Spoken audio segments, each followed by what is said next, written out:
waduhaye ibirori uyu munsi waduhitiyemo neza uhabwe icyubahiro. Ibyaha n'amafuti twakoze byose ubitubabarire kandi uduhe imbaraga yo kunesha mu gihe dusigaje, kandi amagambo tugiye kwiga atugirire umumaro mu izina rya Yesu.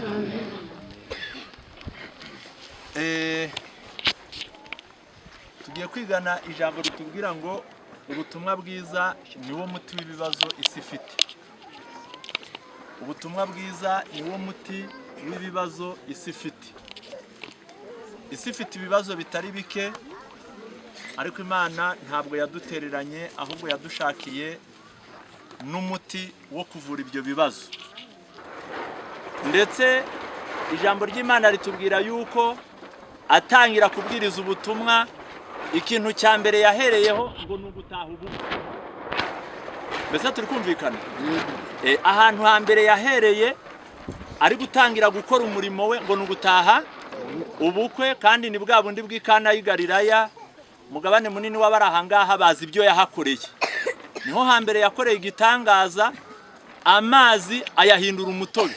Biranditswe ngo amazi yayahinduye divayi, abantu baranywa, ndetse icyo cyo kunywa yabahaye ngo cyarushije ibyabanje kuryoha, ngo n'abantu baratangara, ngo babaza uwari ushinzwe depo, uwari ushinzwe ibinyobwa, ngo baramubaza batese abandi ko bajya babanza vino iryoshye bagaherutsa ibishye, naho abanje iryoshye usoreza kuyiryoshye cyane.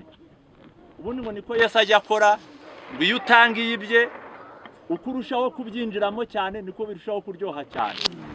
Ubwo rero isi yo ngo niyo bari bavuze igihe bavugaga ngo abandi babanza vino iryoshye bagaherutsa igenjite ibishye. Isi ngo niko itanga, igitangira iri guha umuntu ibyiza ikazasoza iri kumuha ibimubihiye. Isi niko itanga. Ubwo nimujya musoma muri Yohana muri icyo gice cya 2, aho havuga ngo mbese abandi ko babanza iryoshye bagaherutsa ibishye, ubwo ngo icyo bari bavuze ni isi igitangira iri guha umuntu ibyiza ikazasoza iri kumuha ibibi. Ubwo niko isi itanga. Ariko Yesu we ajya abanza ibyiza, warushaho kubyinjiramo ukarushaho kubona ibyiza cyane. Namwe mubyitegereje neza, kuba maze iminsi mu butumwa bwiza, iyo ubwakiriye koko bukaza mu mutima wawe, Yesu abaguhaye ibyiza, ukomeza kwinjira mu byiza ukazasoza noneho uri guhabwa ubugingo buhoraho butazakora icyaha. Ubwo rero Yesu atanga neza. Aha rero Yesu igihe yazanaga ubutumwa mu isi, yahereye kuri byinshi mu mashami menshi yayakoreyemo, ariko iryo yahereyeho ni iry'ubukwe, arabutunganya busubiza ku murongo. Nayo mpamvu abari hano nabonye harimo abashyitsi benshi batashye ubukwe bw'abagorozi ari bwo bwa mbere. Intego n'icyifuzo n'umugambi w'ibyo muri bubone bidahuye n'ibyo musanzwe mubona, ni ukugira ngo bube nk'uko Yesu yabuteganije kandi yabugenje. Noneho ubwo butumwa bwiza Yesu yabwirizaga ngo ni ubutumwa bwiza bw'ubwami, ntabwo ari ubutumwa busanzwe, ahubwo ni ubw'ubwami. Bwari bwarahanuwe muri Yesaya igice cya 32. Yesu aza ari kubusohoza. Ngaho mureke dusome mwumve. Dore hazima umwami utegekesha gukiranuka, kandi abatware be bazatwaza imanza zitabera. Icya mbere nuko bihanuwe ko hazaza umwami, ariko azategekesha kugira ute? Gukiranuka. Ubwo bwami nta muntu utakenera kububamo. Ubwami buca akarengane, ubwami butegeka abantu gukora ibyiza. Yewe ni umwami ngo uyu utanga n'imbaraga zishoboza bamuhisemo gukora ibyiza. Ubwo rero murumva ko ubwo bwami ni bwiza, kandi ngo n'abatware be bazatwaza imanza zitabera. Umuntu azaba nkaho kwikinga umuyaga n'ubwugamo bw'umugaru. Ubwo hano bishatse kuvuga ngo abazemera ubwo butumwa bw'ubwo bwami ngo bazahinduka nkaho kwikinga umuyaga, ngo bahinduke n'ubwugamo bw'umugaru. Hari abantu babizi baba mu misozi miremire, ino mushobora kubyumva neza, maze umuyaga ugahuha, uri mu imbeho, uri mu imvura. Iyo ubonye inzu nk'iyi umuyaga ukaba uturutse ino ukaba kuri ruhande rwo hirya, iyi nzu ujya wumva ikumereye neza cyane kuko wihisha umuyaga. Umuyaga bashatse kuvuga hano ni ibibazo byo mu isi. Abakiriye ubu butumwa bwiza bw'ubwami ngo barasabwa guhinduka aho abanyabibazo bazajya bikinga, ababuze ibyabo, ababuze ababo, abahuye n'ibibazo by'ubukene, abahuye n'inzara, abambaye ubusa, abafite intimba ku mutima, ngo abakiriye ubwami bw'Imana bakwiriye kubabera ubwugamo. Hepfo haranditse hagakomeza ngo kandi bazahinduka nk'imigezi y'amazi ahantu humye. Ahangaha byashoboka ko hari abantu bigeze bakora ingendo ndende bagafatwa n'inyota, izuba ryabavuyeho, yagira amahirwe akagera ku gasoko, ngo uko ako gasoko kamerera umugenzi wishwe n'inyota, ngo niko abantu b'Imana bazaba muri buriya bwami bazajya bamerera abamerewe nabi. Ikindi ngo bazahinduka nk'igicucu cy'igitare kinini mu gihugu kirushya, ubwo ni igihugu cy'ubutayu, mbese bazahinduka ubwugamo. Abazaba muri ubwo bwami rero, amaso yabo ntazareba ibikezikezi, kandi amatwi y'abumva bazayatega. Nuvuga ngo bazajya bareba ibintu byose, barebe neza kandi bahweze, ntabwo bazaba mu rujijo, ntibazaba mu rwijiji.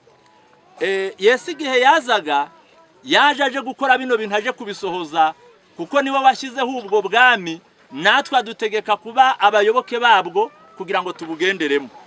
Yesu rero ubwo yazaga yasanze isi ifite ibibazo bigera muri bitatu. Reka ngerageze kubivuga maze niturangiza tubyihutane. Icya mbere, isi yari irembejwe n'icyaha, kandi no muri iki gihe cyacu icyaha kirahari. Mbese nibyo? Niwanyuse ibyaha bibayo? No muri wowe mu mutima bibamo? Icyaha nicyo kibazo cya mbere, niyo ndwara ya mbere Yesu yaje aje gushakira umuti. Imana ishimwe kuko yawubonye. Icya kabiri cyari kigoye isi ni imyizerere ipfuye. Yesu yarayikurikiranye ayishakira umuti kandi uraboneka. Icya gatatu yasize aduteguje cyane, by'umwihariko twebwe mu minsi y'imperuka, yuko hazasohora ubuhanuzi butazaba bumereye impagarike na kamere y'umuntu neza. Araduteguza adusigira umuti uvuga ngo nimubona bibaye muzirinde mwe guhagarika umutima. Noneho ibintu uko ari bitatu nibyo bihangayikishije isi, kuko muri icyo gihe cya Yesu icyaha cyari gihari, nanone kiracyahari. Mu gihe cya Yesu imyizerere ipfuye yari ihari, na n'ubu iracyahari. Mu gihe cya Yesu imperuka yabaga itarasohora, ariko asigaye iduteguje kugira ngo tutazagendera mu mwijima. Ibintu uko ari bitatu mureke tubivugeho bwangu maze turebe Yesu uburyo yabishakiye umuti. Ndasoma mu gitabo cyitwa Uburezi ku ipaji ya 85 hari amagambo avuga ngo igihe Kristo yazaga mu isi byasaga nkaho inyoko muntu yari hafi kugera ku ndiba y'ubuhenebere. Indiba niki? Ndiba ndumva muyizi. Yari nk'ikintu cy'ikibindi, hahandi mu ntango udaha wahakoze igikosi ukamenya yuko ibyari birimo bigenje bite bishize, aho niho hitwa indiba. None inyandiko iratubwiye ngo igihe Yesu yazaga mu isi byasaga nkaho inyoko muntu yari hafi kugera ku ndiba y'ubuhenebere. Nshaka kubabaza, mbese ibyaha byariho mu gihe cya Yesu nta bishya byiyongereye? Muri iyi minsi yacu nta byaha byiyongereye birenze ibyariho mu gihe cya Yesu.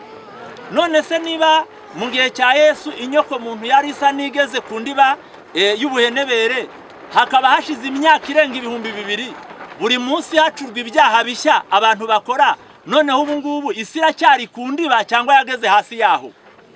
Nta gushidikanya ni hasi yaho. Haranditse ngo imfatiro zose z'imibereho y'abantu zari zarononekaye. Ubwo murebye imfatiro z'imibereho y'abantu, urwa mbere ni umuryango, urwo rwari rwarononekaye. Wafata ubuvandimwe bwari bwarononekaye, wafata uburyo bwo gushaka imibereho byari byaro. Inyandiko iratubwiye ngo imibereho y'abantu yari amafuti kandi idafashije. Abayuda bamaze kubura imbaraga y'ijambo ry'Imana, bigishaga abantu imigenzo n'ibihimbano byabo bigusha ubwenge ikinya kandi bikica umutima. Ubwo ahangaha turahasoma neza tuhimbike, tugeze kuri ya ngingo ya kabiri yerekeranye n'imyizerere ipfuye.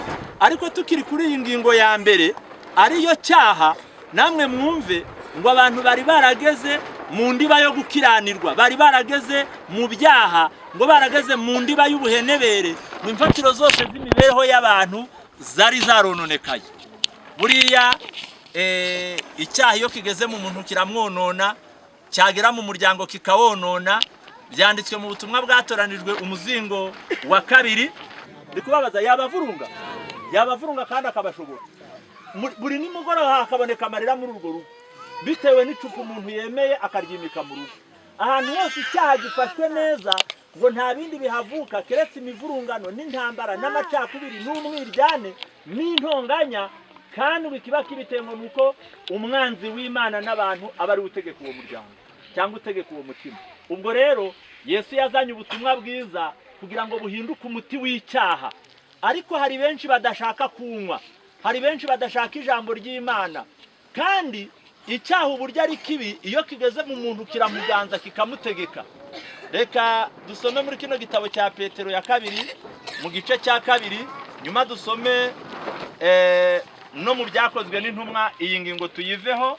Ariko muri Petero urwa 2 haranditse muri iki gice cya 2, turasoma kuri uyu murongo wa 19, haranditse ngo babasezeranya umudendezo nyamara ubwaba ari imbata z'ibiboze, kuko icyanesheje umuntu kiba kimuhinduye n'imbata yacyo. Ngo icyanesheje umuntu kiba kimuhinduye n'iki? N'imbata yacyo. Ubwo rero nta bubata bubi buriho burenze ubw'icyaha. Ku bantu benshi barabizi, iyo bavuga ububata cyangwa se agahato, ni ugukoreshwa iby'umutima wawe udashaka, sibyo? Kandi ububata buvuna kuruta ubushake. Umuntu ufite ubushake yakwikorera ibiro 70, uwo bahasa akikorera 20, kandi akagira imvune kurenza uwa 70, kandi banganya n'imbaraga. Impamvu biteye nuko aba yakoreshejwe ibyo atagenje ate, ibyo adashaka. Iyi nyandiko rero iratubwiye ngo icyaha nacyo kimaze kubata umuntu kikamushobora, ngo iyi cyaha cyamaze kushobora umuntu ngo kimuhindura inki. Bene abo batumvikanye na Satani mu kumukorera, ahubwo Satani akabategekesha igitugu, ngo nibo Yesu yasezeranye kuzakiza. Biranditswe mu gitabo cy'ibyakozwe n'intumwa igice cya 10 ku murongo wa 36 haranditse ngo ijambo ry'ubutumwa bwiza bw'amahoro Imana yatumye ku bana b'Isirayeli ivugishije Yesu niwe mwami wa bose. Iryo jambo murarizi, ngaho tujyanirane ngo ni ijambo ry'ubutumwa bwiza bw'amaki bw'amahoro, niwe mwami wa bose. Iryo jambo murarizi ryamamaye Yudaya hose, rihereye i Galilaya, hanyuma y'umubatizo Yohana yabwirizaga, ni irya Yesu w'i Nazareti, uko Imana yamusutseho umwuka wera n'imbaraga, akagenda agirira abantu neza, agakiza abo Satani atwaza igitugu.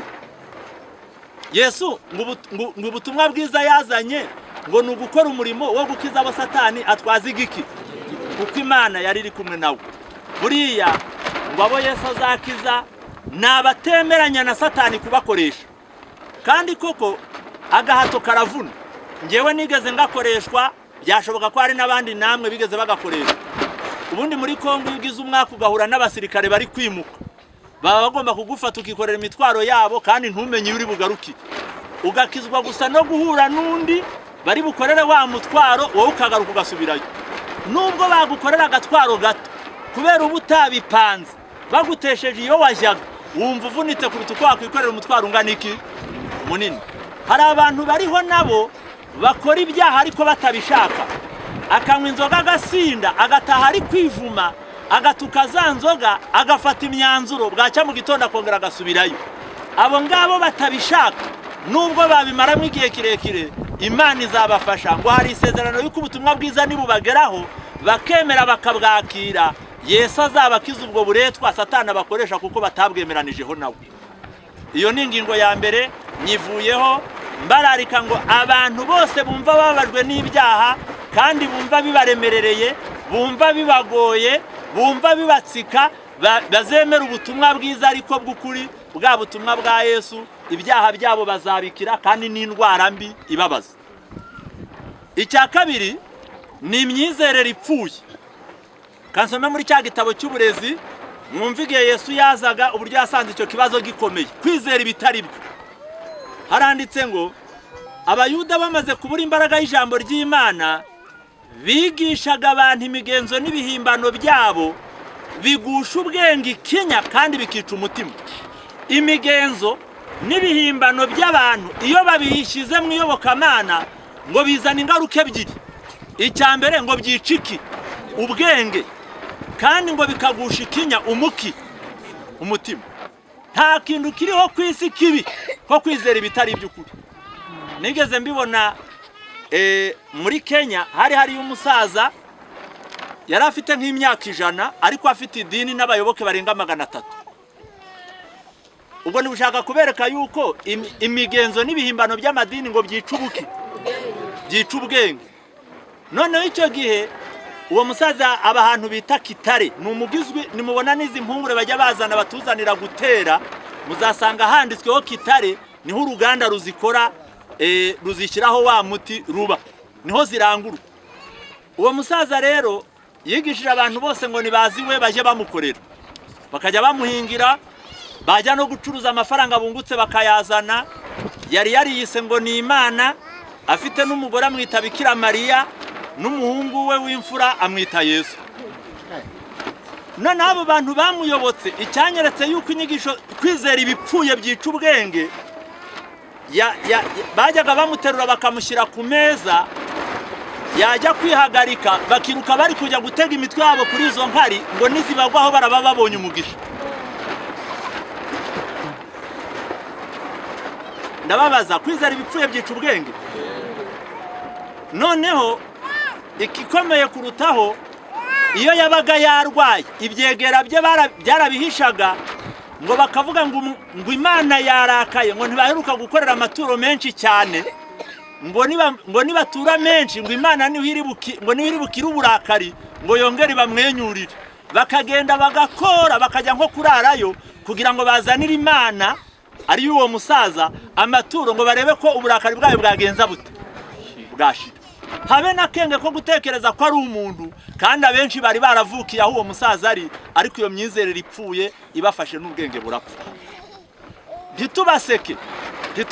Ubu yabaye ari mu idini, pasitora akagira ikibazo, ubukwe buri bube bwasiba, cyangwa babibiharamagara babukoresha. Ndavuga nk'uyu munsi babukoresha bakaba biteguye kuzahabwa igihano cy'amezi 6. Nibyo ngo bisha amategeko y'idini ariko atagira aho yanditswe muri Bibiliya. Inyigisho rero zitari iz'ukuri zica ubwenge, zitera ihahamuka, zitera ingaruka. Haranditse ngo gusenga Imana mu mwuka no mu kuri byari byarasimbuwe no guhimbaza abantu mu mihango y'urudaca yahimbwe n'abantu. Mu isi yose gahunda yose y'iyobokamana itakaza agaciro mu ntekerezo no mu mitima y'abantu. Abantu bamaze kuzinuka ibihimbano n'imigani y'ibinyoma, birundurira mu gukiranirwa no mu gukunda ibintu. Ibyiteka biva mu bwenge, babaho batumbiriye iby'iki gihe gusa. Ngo ab'icyo gihe babaho batumbiriye ibyaryari, bamaze kureka kubaha Imana, tibongeye no kwita ku bantu. Izo ni ingaruka z'imyizerere ipfuye.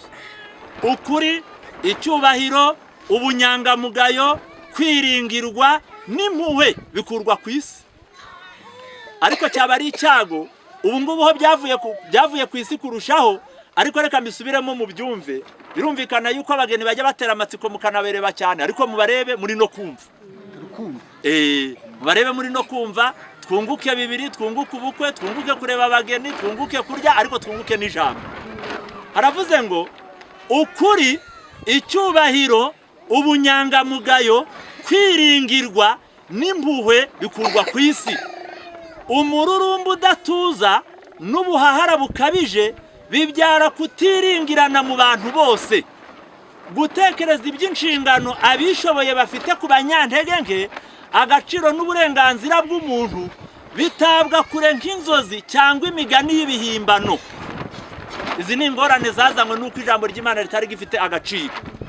Hepfo haranditse ngo ba rubanda rugufi bafatwa nk'amatungo yikoreraga imitwaro cyangwa ibikoresho n'amabuye abakomeye batarukiraho ngo bagere ku byifuzo byabo.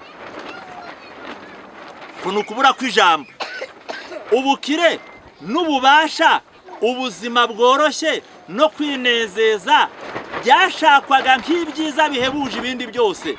Gusigingira kw'impagarike, kugwa ikinyamubwenge n'urupfu bw'iby'umwuka nibyo byarangaga abico gihe.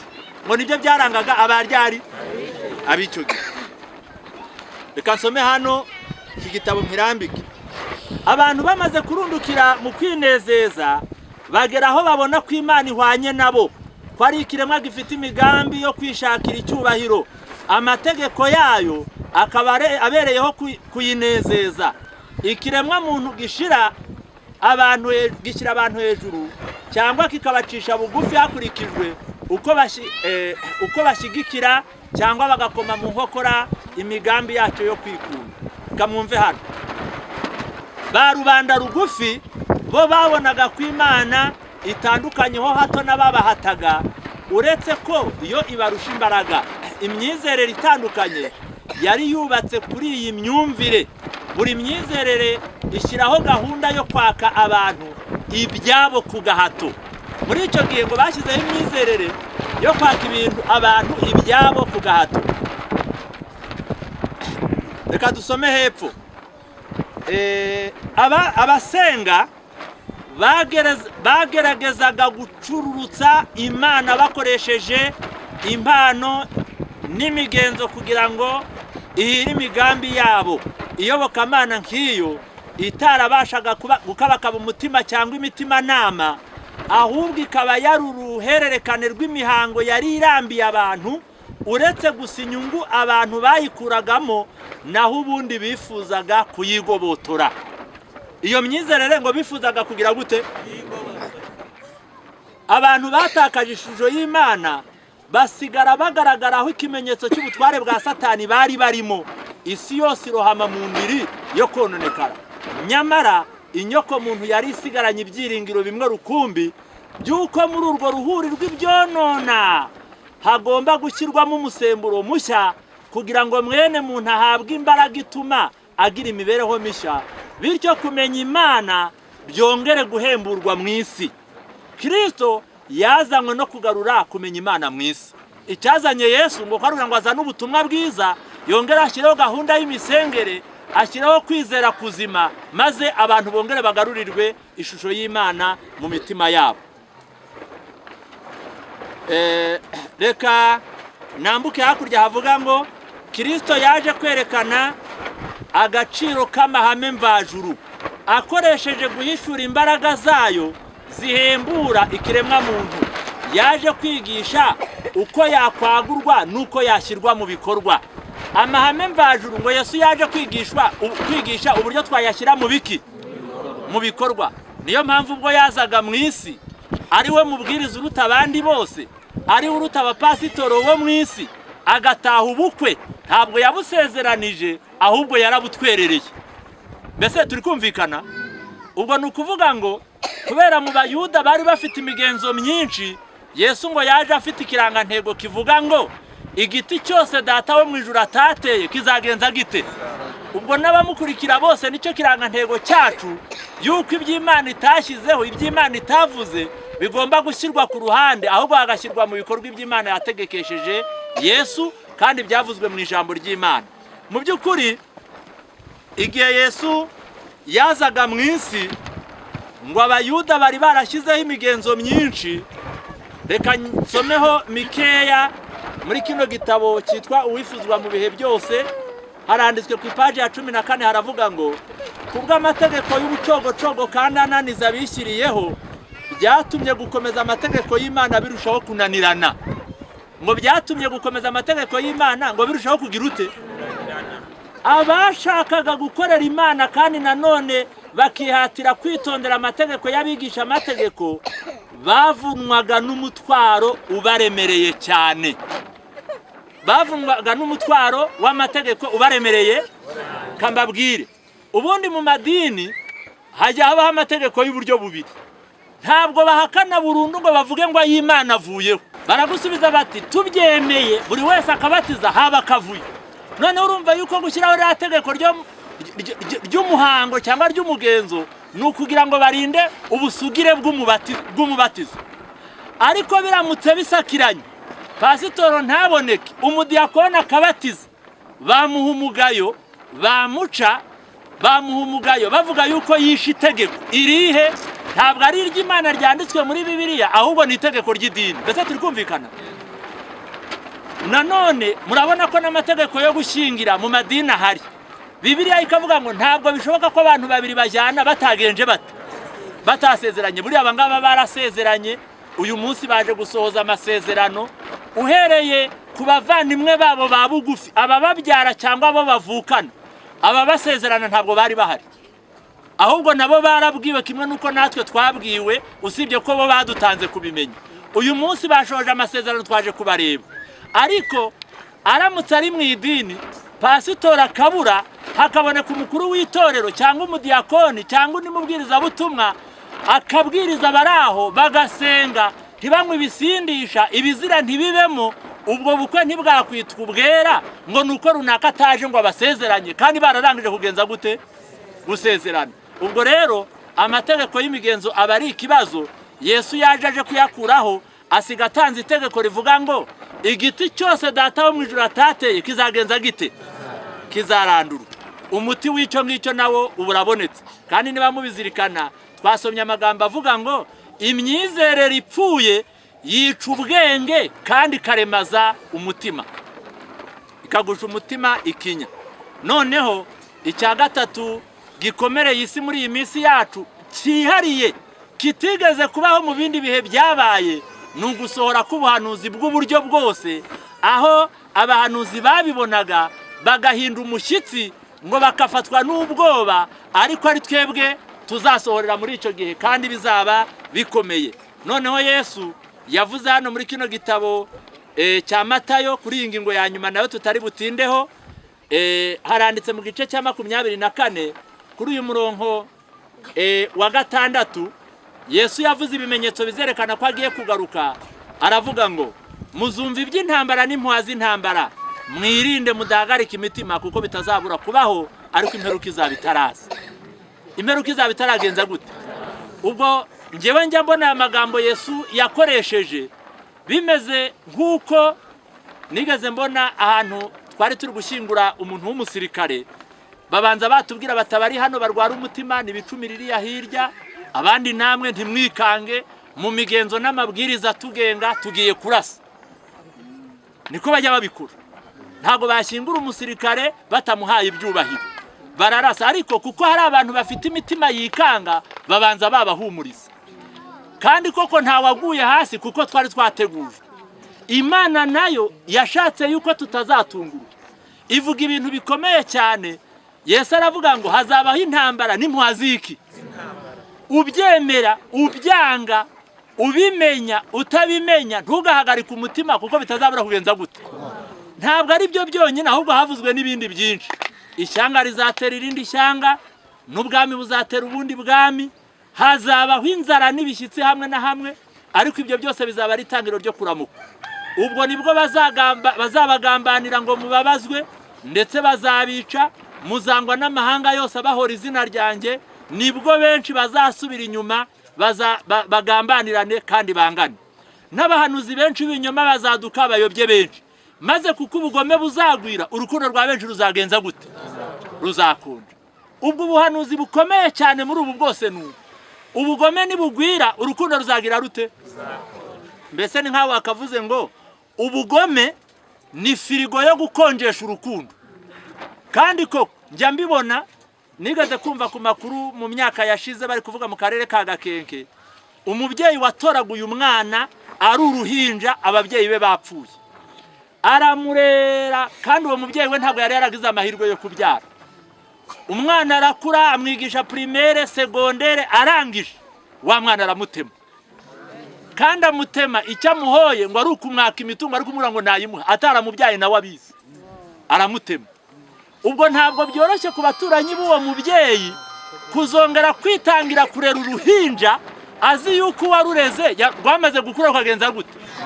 Rukamutema. Urukundo ni ubugome nibugwira, urukundo ruzagenza rute? Ariko abana b'Imana bo babwirwa yuko urukundo rw'abandi ni rukonja, ngo bazihangana bagasaba Imana urwabo rugashyuha. inyandiko itubwira muri Luka aho tugiye kurangiriza umuti w'imperuka Yesu yadusigiye, akatubwira ko dukwiriye kunywa kandi tukawunywa neza. Icyakora urakomeye.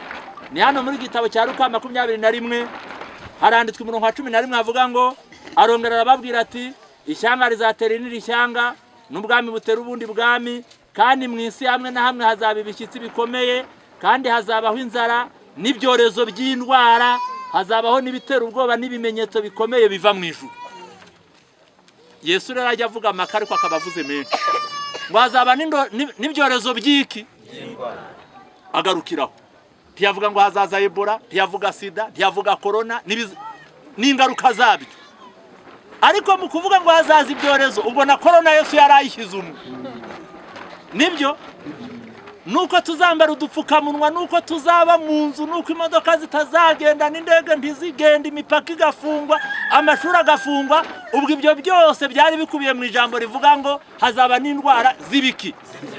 Ariko yaratubwiye ngo mwe kuzahagarika umutima. Mu gitabo cyitwa Evangelize ndafite hano haravuze ngo muri uku gusohora k'ubuhanuzi k'uburyo bwose ubugome bugwira, abana bakica ababyeyi, abagabo bakica abagore babo, abagore bakica abagabo babo, abavandimwe bagahemukirana, intambara zigatera, imyuzure igatera, ibyago bikaboneka. Biranditswe muri icyo gitabo ngo abana b'Imana bo ngo bajya bumva mu ijwi riri kuvuga ngo nimuhumure, ni njyewe, ni imirindi yanjye.